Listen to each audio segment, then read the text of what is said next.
Bonjour, bienvenue dans cette vidéo où je vais vous parler du repère du plan et de tout ce qu'on a besoin de savoir en seconde au sujet des repères du plan. Donc ça risque d'être une grande vidéo, un peu longue, mais je mettrai dans le descriptif en bas les différents moments, comme ça vous pourrez aller voir juste ce qui vous intéresse. Donc là, on va commencer par un petit historique. C'est un Français, René Descartes, qui était mathématicien, physicien et philosophe aussi. Vous verrez quand vous ferez de la philo en terminale que c'est lui qui a dit « je pense donc je suis ». Mais ce qui nous intéresse aujourd'hui dans cette vidéo, c'est sa contribution à la géométrie analytique.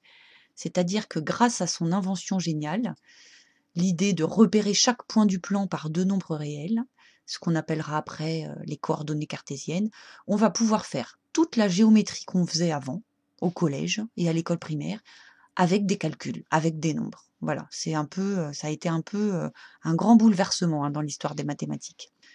Alors, ça se passe là-dedans. Pour repérer tous les points du plan, on a déjà besoin d'un axe à peu près horizontal, l'axe des abscisses. C'est la droite des réels, c'est ça. C'est comme la droite des réels dont j'ai parlé dans ma vidéo sur les ensembles. Donc je ne vais pas recommencer, mais là-dessus on peut mettre tous les nombres entiers, positifs, les nombres négatifs, mais il y a aussi tous les autres qu'on ne voit pas, mais si on zoome, il y a tous les nombres fractionnaires, tous les dixièmes, tous les millièmes, etc. Et il y a aussi tous les nombres qu'on ne peut pas mettre en fraction, mais qu'on peut mettre, les longueurs, pi, racine de 2. Allez voir quand je parle de ça dans la vidéo sur les ensembles, parce que là, je ne vais pas tout recommencer. On va juste faire la même chose avec un axe horizon vertical, l'axe des ordonnées, gradué, positif, nombre positif vers le haut, nombre négatif vers le bas. Donc celui-là, c'est l'axe des abscisses, celui-là, c'est l'axe des ordonnées. Vous savez déjà tout ça depuis le collège.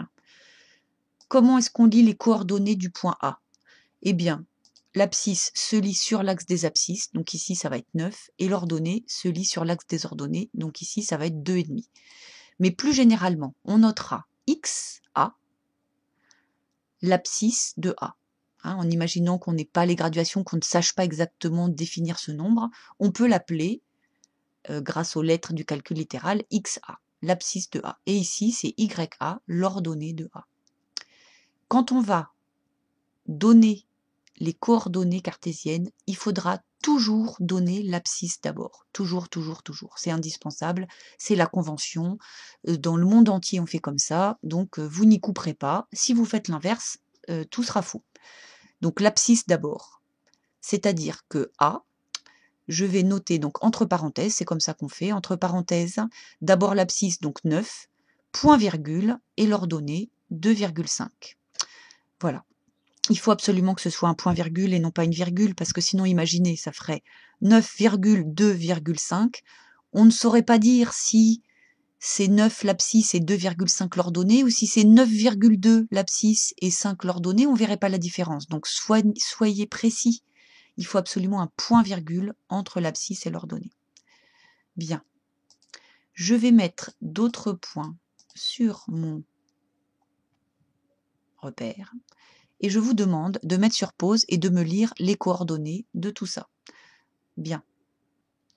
Alors, voilà la correction. Le point B a pour abscisse moins 7 et pour ordonnée 4. Le point C a pour abscisse moins 4 et pour ordonnée moins 5.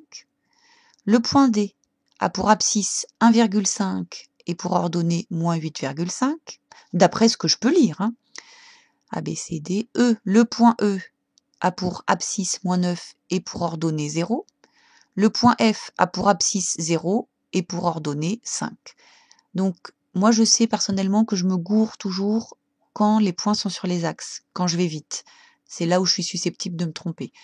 Vous devez retenir que c'est l'abscisse d'abord, donc entraînez-vous et trouvez le moyen d'y arriver à coup sûr. Il y a plein d'exercices de géométrie qu'on peut vous faire dans un repère. Donc on va réviser rapidement la symétrie centrale, la symétrie axiale, la notion de milieu et tout ça. Bien, alors allons-y.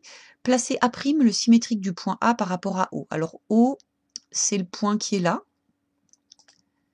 Et pour tracer le symétrique d'un point par rapport à un autre point, par symétrie centrale, on trace la demi-droite à haut et puis on envoie le point A de l'autre côté à la même distance. Donc on peut reporter la mesure avec un compas. et on arrive à placer le point A' ici. Et là, vous voyez bien, par symétrique, c'est assez facile de voir que les coordonnées du point A', c'est moins 9, moins 2,5. On peut vous demander aussi, par exemple, de placer un symétrique par rapport à un axe, par symétrie axiale. Donc par exemple ici, le point D', ça va être le symétrique de D par rapport à cet axe-là. Donc, vous savez, c'est ce qu'on fait par pliage, hein, ou plus formellement, on trace la perpendiculaire à l'axe qui passe par D, et pareil, à nouveau, on envoie de l'autre côté à la même distance. Hein. Vous voyez, avec le codage. Donc D' est là, et là c'est pareil, on peut lire facilement que les coordonnées de D', c'est moins 1,5, moins 8,5. L'ordonnée est la même. En revanche, l'abscisse du symétrique, c'est l'opposé du point de départ. On peut vous demander de placer un point dont on vous donne l'abscisse et l'ordonnée. Toujours l'abscisse en premier, rappelez-vous. Hein. Donc le 5,5 du point N, c'est celui-là, celui de l'axe des abscisses. Et le moins 4, je vais le prendre sur l'axe des ordonnées, il ne faut pas se tromper. Donc mon point N, il est là. Ensuite, donc l'abscisse d'abord, vous vous en rappelez. Hein. J'enlève. Déterminer les coordonnées du point M, milieu du segment AB. Donc ça, c'est un petit problème à part entière, tant qu'on ne vous a pas donné la formule. Donc, voilà mon segment AB, voilà mon point M que j'ai placé. Donc là, si vous l'avez dessiné, moi je vais zoomer. Mettez sur pause. Non, je ne peux pas zoomer parce que je ne suis pas dans l'axe. Il faut que vous le dessiniez. Hein. Prenez le temps de le refaire, dessinez et essayez de déterminer quelles sont les coordonnées du point M. Donc je corrige. L'abscisse c'est 1 et l'ordonnée c'est 3,25. Alors comment est-ce qu'on trouve ça? L'abscisse c'est 1, c'est facile parce qu'en fait, regardez, si je ramène tout ici, l'abscisse de A c'est là, l'abscisse de B c'est moins 7, l'abscisse de M ça va tomber au milieu. Hein. Donc je peux compter les petits carreaux, j'en ai 9 plus 7, j'en ai 16, il faut que j'en laisse 8 de chaque côté. Hein. 1, 2, 3, 4, 5, 6, 7, 8, voilà c'est ça. Le milieu entre moins 7 et 9, c'est 1. Ok? C'est ça. Le 1, c'est l'abscisse qui est au milieu de moins 7 et 9. Et 3,25, c'est pareil. C'est ce qui est au milieu là du 2,5 qui est l'ordonnée de A et du 4 qui est l'ordonnée du B. Donc ce qui est au milieu de 2,5 et de 4, je vous laisse vérifier en comptant sur un petit, voilà, sur un petit un petit plan quadrillé, que ça fait 3,25. Bien. Donc si on peut quand même zoomer. Voyez? Bien. Donc voilà, il y a beaucoup de choses qu'on peut faire grâce aux coordonnées cartésiennes. Tout ce qu'on vient de voir ici pourrait être encore valable, même si le repère était comme ça. C'est-à-dire même si les axes n'étaient pas orthogonaux, pas perpendiculaires, et même si la longueur 1 n'était pas exactement la même que là. Du moment que c'est gradué de 1 en 1 correctement sur l'axe des abscisses, et pareil sur l'axe des ordonnées, tout ce qu'on a fait aurait été valable dans ce qu'on appelle un repère quelconque. Alors, en seconde, on apprend à définir un repère quelconque avec 3 points du plan, 3 points qui ne sont pas alignés, qu'on appelle en général O, I et J. Donc voici la définition d'un repère quelconque. Donc on définit un repère quelconque du plan par la donnée de 3 points non alignés. J'aurais pu mettre par 3 points non alignés. Hein. Le fait qu'on vous donne 3 points, ça suffit pour définir un repère. Et on le nomme le repère OIJ. Qu'est-ce qu'on fait avec ça? Qu'est-ce qu'on fait avec ces 3 points? Comment est-ce que ça fait un repère? Alors c'est simple, il suffit de prendre la droite formée par les 2 premiers points. Hop, ça fait l'axe des abscisses. On prend ensuite la droite formée par le premier qui est l'origine du repère et le deuxième point. Et ça nous fait l'axe des ordonnées. Ok? Alors là, on a les 2 axes, mais il nous manque les graduations.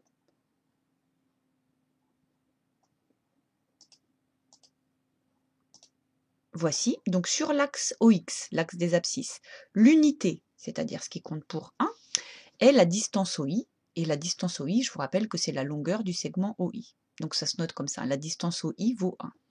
C'est-à-dire que si je fais tout un faisceau de droites parallèles à mon axe des ordonnées. J'obtiens ici donc 1, 2, 3, 4 et de l'autre côté les négatifs. Voilà, là j'ai réussi à graduer l'axe des abscisses. Donc ici au milieu ce serait 1,5 et tous mes nombres réels trouvent leur place sur cette droite des réels qu'est mon axe des abscisses. Je vais faire la même chose avec l'axe des ordonnées. Cette fois, c'est la distance OJ qui comptera pour 1. Et donc, on gradue comme ça, avec des droites parallèles à l'axe des abscisses et voilà, avec un écart à chaque fois de 1. Et ça me permet de graduer l'axe des ordonnées. Et maintenant que j'ai deux axes gradués, je peux donner les coordonnées d'un point P, par exemple. Donc, je vous laisse lire les coordonnées du point P. C'est 2, moins 3. J'en profite pour vous montrer une autre façon d'envisager les coordonnées qui peut être pratique des fois. Quand on dit que l'abscisse C2, c'est là, c'est la distance dont on s'est éloigné de 0 pour ensuite pouvoir rejoindre le point P. Donc en fait, quand on part de l'origine du repère, il faut, alors d'abord toujours c'est pas ça que je voulais faire. D'abord en comptant sur les abscisses, hein, vous vous rappelez que c'est les abscisses d'abord. Je voudrais réafficher mon petit truc jaune là, voilà. Les abscisses d'abord. Non, ben ça y est pas. Si, c'est là. L'abscisse d'abord. L'abscisse d'abord. Donc je vous montre comment on peut trouver les coordonnées du point P en partant de l'origine et en se déplaçant sur l'axe des abscisses d'abord. Donc, on part de 0, on avance de 1, on avance de 2, c'est ça qui fait 2. Et ensuite, il suffit de redescendre pour rejoindre le point P, et on descend de combien? On descend de moins 1, moins 2, moins 3. Ok? Voilà, c'est une autre façon d'envisager l'abscisse comme la distance dont on s'éloigne de 0 sur l'axe des abscisses, puis en descendant ou en montant, on rejoint le point en se déplaçant le long de l'axe des ordonnées. Donc ici, on avance de plus 1, plus 2, et on descend de moins 1, moins 2, moins 3. Ok.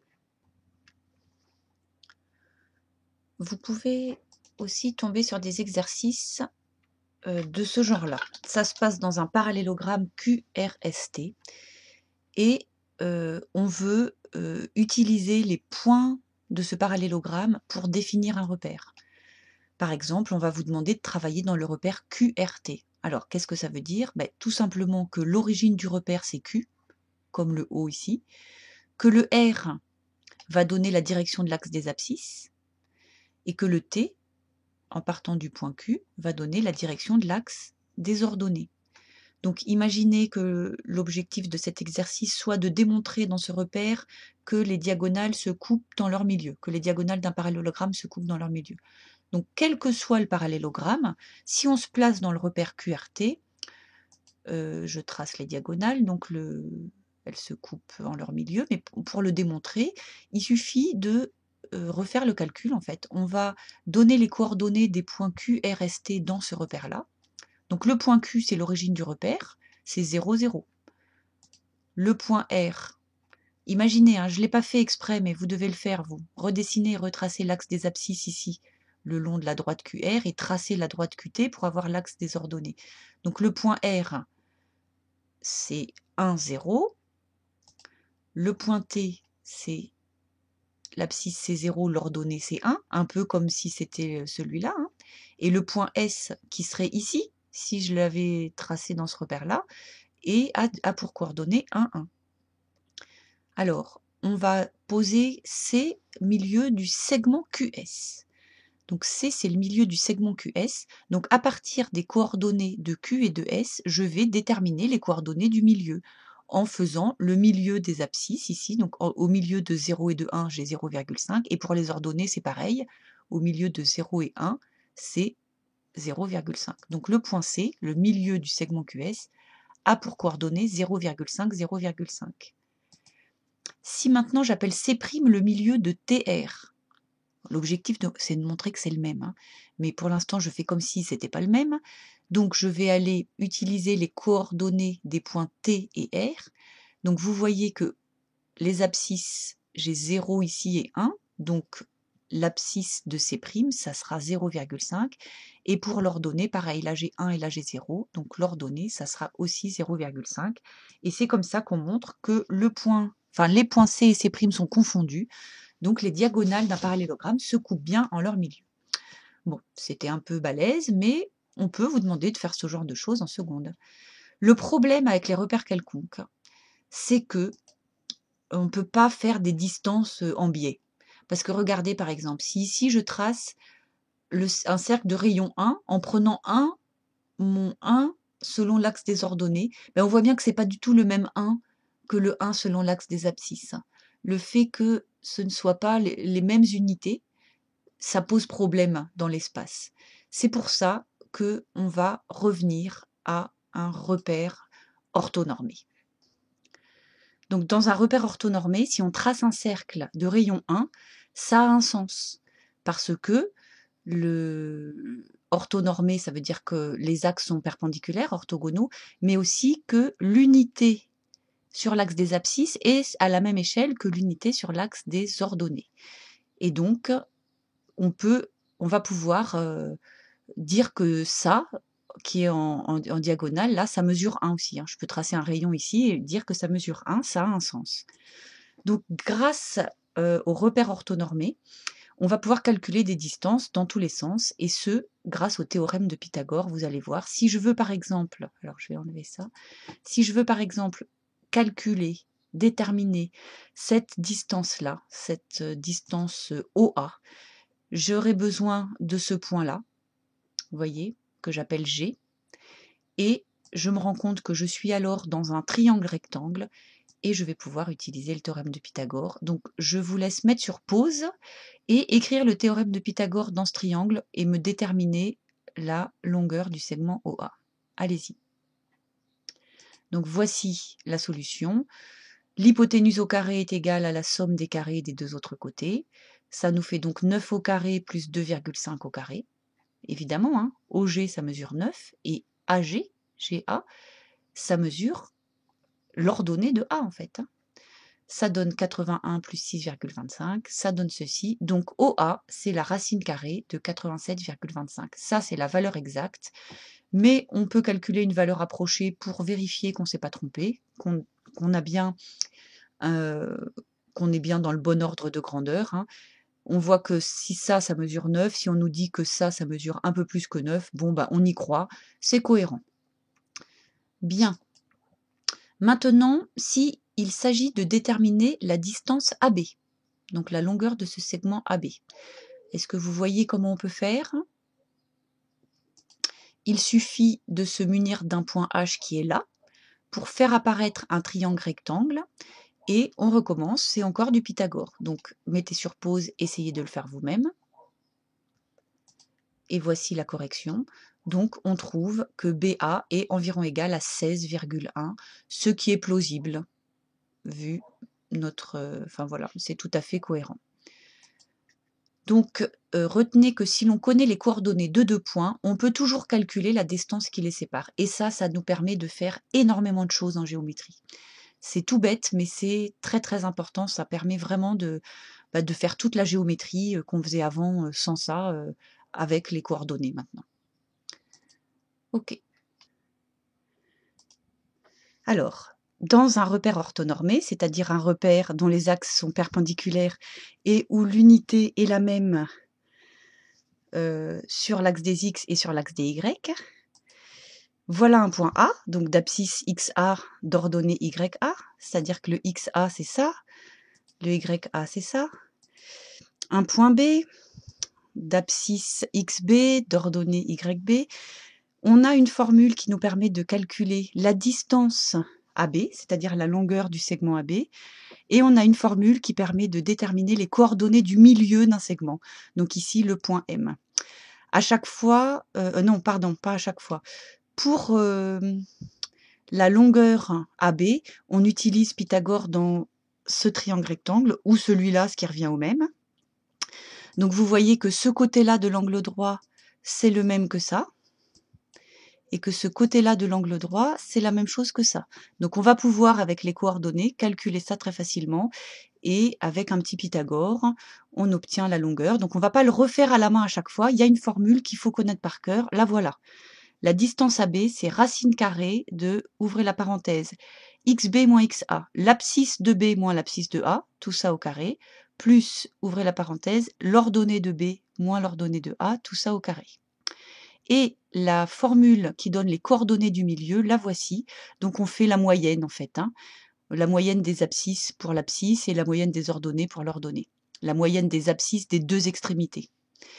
Voilà, donc on va maintenant appliquer cette formule avec ces graduations-là. Donc, maintenant que je sais que c'est ça mon unité, j'ai donc les coordonnées de A. Alors, l'abscisse de A, c'est moins 4 et l'ordonnée, c'est moins 5, ok. Et le point B, son abscisse, c'est 9 et son ordonnée, c'est 2,5. Très bien. Donc, soyez vigilants, hein. L'abscisse de A, c'est moins 4. Hein. Le moins, il est compris. Quand je vais remplacer ici la valeur de xa, je vais avoir moins 4. Vous allez voir, il faudra, à chaque fois qu'on a des nombres négatifs, penser à les emballer entre parenthèses au moment de remplacer. Alors, allons-y, on remplace pour faire la distance. Donc, xb, c'est 9, moins xa, donc moins 4. Tout ça au carré. Yb, c'est 2,5, moins ya, moins 5. Donc ensuite, maintenant, on va se débarrasser des parenthèses là qui emballent nos nombres négatifs. Ça donne ça. Moins 4, c'est pareil que plus 4. Hein. L'opposé de moins 4, c'est plus 4. Pareil ici. Je calcule l'intérieur de mes parenthèses. J'oublie pas de recopier mes carrés à chaque fois, ni ma racine carrée. Ce qui nous fait donc racine carrée de 169 plus 56, 25. J'additionne ça tout en recopiant la racine. Donc ça, c'est la valeur exacte de ma distance. Et pour avoir une valeur approchée, je calcule la racine carrée et je trouve que c'est à peu près 15. Ok. Donc ça, vous devez savoir le faire pour n'importe quel point. Même si là, les points s'appellent P et R, vous devez savoir écrire ça. XR moins XP plus YR moins YP, tout ça au carré, la racine et tout ça. Et vous devez être capable de mener le calcul sans vous tromper. Même s'il y a ici moins, vous devez savoir que ça fait plus, etc. Pour le milieu, bah pareil, on remplace. XA, c'est moins 4, XB, c'est 9, donc ça donne ça. Et pour les ordonnées, on remplace aussi par les ordonnées. On calcule. Alors là, j'ai plus beaucoup de place, donc on va faire directement. Moins 4 plus 9, ça fait 5. 5 demi, ça fait 2,5. Et ici, on trouve moins 1,25. Hein. Moins 5 plus 2,5, ça fait moins 2,5. Et la moitié de 2,5, c'est bien ça. Ok. Très bien. Alors, rappelez-vous que on peut toujours utiliser un repère pour tracer des représentations graphiques de fonctions. Donc, rappelez-vous, on met les antécédents sur l'axe des abscisses. C'est facile à se rappeler, hein, le x des antécédents, ça va avec le x des abscisses. Et les images f de x sur l'axe des ordonnées. Donc, je redéroule rapidement ce que j'avais fait. Avec un tableau de valeurs, rappelez-vous, ça se lit comme ceci, ça veut dire que si l'antécédent c'est 1, son image c'est 2. Hein. Non, c'est ça l'exemple, pardon. Si l'antécédent c'est moins 1, l'image c'est moins 14. On dit comme ça, l'image de moins 1 c'est moins 14 par la fonction f. C'est-à-dire que quand x vaut 1, f de x vaut 14, et donc le point, non, quand x vaut moins 1, pardon, f de x vaut moins 14, donc le point il tombe ici. C'est-à-dire ici. Voilà. Hein. Le moins 1, on le prend sur l'axe des antécédents, et le moins 14, ici, sur l'axe des ordonnées, parce que c'est l'image. Quand x vaut 1, son image vaut 2, donc le point, c'est là, d'accord, l'antécédent 1 qui va avec l'image 2. Là, c'est gradué de 2 en 2. Attention, hein, ici, je n'ai pas un repère orthonormé. Il est orthogonal, certes, mais il n'est pas orthonormé. Je n'ai pas la même échelle d'unité sur mon axe des abscisses et sur mon axe des ordonnées. Je continue à mettre les autres points du tableau, comme j'avais fait dans ma vidéo sur les fonctions, et c'est bien aligné quand même si ce n'est pas un repère orthonormé. Donc tout ça pour dire qu'un repère orthogonal, pas orthonormé, suffit pour les représentations graphiques des fonctions. Alors, un petit bilan, parce que c'était quand même bien dense tout ça. On a 3 types de repères. Les quelconques, les orthogonaux et les orthonormés. Un repère quelconque, il suffit de prendre 3 points n'importe comment, pas alignés. Le La droite OI définit l'axe des abscisses, la droite OJ l'axe des ordonnées. On gradue comme ceci, et là-dedans, on ne peut pas utiliser la formule de la distance, hein, on ne peut pas faire du Pythagore là-dedans, parce que 1 en diagonale, on ne saurait pas du tout ce que c'est, on ne sait pas si c'est avec cette échelle-là ou ça. En revanche, on peut utiliser la formule du milieu. Dans un repère orthogonal, donc c'est le même que celui-là, sauf que les deux axes sont perpendiculaires, orthogonaux. Là-dedans non plus, on ne peut pas utiliser la formule de la distance, parce que pour la même raison que 1 en diagonale, on ne sait pas ce que ça vaut, quoi. Ça n'a pas de sens. Mais on peut utiliser la formule du milieu. Et dans le top du top, le repère orthonormé, là, on peut tout utiliser. C'est ce qu'on utilisera le plus au lycée. Et dans ces deux types de repères, on peut mettre des représentations graphiques de fonctions. Hein. On vient de voir un exemple d'une droite, hein, d'une fonction affine, dans un repère orthogonal juste avant. Pour finir, comment ça s'affiche sur la TI 83 ? Je reprends cet exemple-là que j'ai vu avec ma classe de seconde cette année-là au cours d'un problème. Pi moins x racine de 4 moins x au carré. Je me rappelle plus ce qu'il fallait faire, mais bon, voilà. Si on trace, on obtient ça.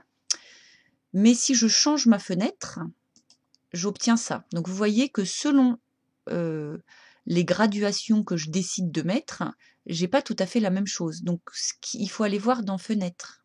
Vous voyez, ici, ce qui change, c'est la graduation. Vous voyez, ici, sur l'axe des x, je gradue de 0,5 en 0,5. C'est-à-dire que mon 1, il est là. Alors qu'ici, je gradue de 1 en 1. Donc là, mon 1, il est bien là. Donc soyez vigilants si on vous demande de lire une valeur approchée. Donc par exemple ici, je crois que c'était pas ça qu'il fallait chercher, mais bref, peu importe. Imaginons qu'on doit donner une valeur approchée du minimum de cette fonction. Eh bien, il faut savoir exactement à quoi correspond la graduation. Et pour ça, il faut aller vérifier dans fenêtre comment c'est gradué. Et on pourrait imaginer une graduation différente sur l'axe des x et sur l'axe des y. Et après, en fait, c'est en fonction des valeurs minimales et maximales que la calculatrice décide pour vous et soit agrandit, soit, soit rallonge, soit rétrécit les échelles des axes. Donc c'est pas du tout forcément orthonormé, quoi. Dernière chose, si vraiment on a besoin de lire une valeur approchée, il faut utiliser l'outil trace qui a l'avantage de vous réafficher ici l'expression littérale de la fonction, et on peut se déplacer le long de la représentation graphique avec des flèches. Donc par exemple ici, je me suis mise, bon c'est pas hyper précis, hein, mais je me suis mise à peu près au minimum, et je peux lire que l'abscisse qui correspond, c'est à peu près 1,4. Voilà. Et l'image, à ce point-là, c'est à peu près 1,14, 1,15. Ici, ça correspond à cette fenêtre-là. Ce serait ça le repère, hein, puisque c'est gradué de 0,5 en 0,5 sur les x, et pareil pour les y. L'unité, c'est ici. D'accord ? C'est là que ça vaut 1. Et n'oubliez pas que les antécédents se lisent sur l'axe des abscisses et que les images se lisent sur l'axe des ordonnées. Eh bien, voilà. Si vous avez compris tout ça et que vous êtes capable de le refaire tout seul, c'est bon, c'est gagné.